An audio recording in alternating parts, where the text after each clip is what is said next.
आइए हमारे सूरदास अंधे कलाकार भी हो करके गाते भी है और कितना सुंदर नागिन धुन बजाएंगे। आइए देखते हैं। चल दबा बजाओ तो।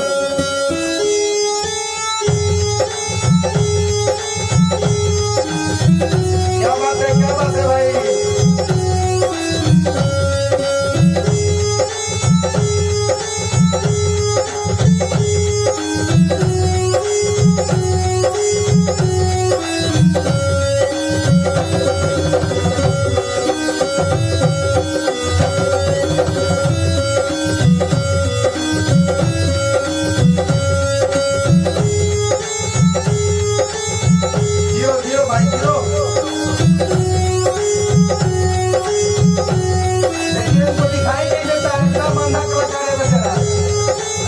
अंदाज से बजा रहा है, कितना अच्छा बजा रहा है। क्या बात है। शायद हमसे भी नहीं हो पाएगा। रियल बोल रहे हैं। यही बजाने के बाद फिर दूसरा नागिन दोनों का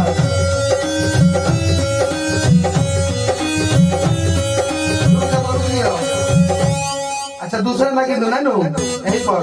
चलो रेडी है, रेडी बजाइए।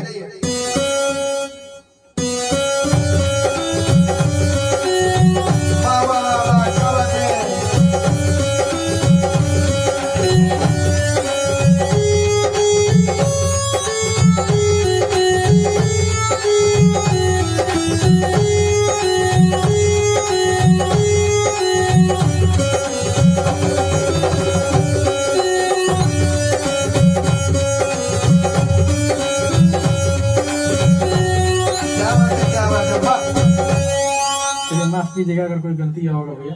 बोल दो। माफ कीजिएगा कुछ गलती हुआ होगा। ऐसी टोकर बजा रहे हैं क्या? टोकर के बेचारा बजा रहे हैं, माफ कीजिएगा।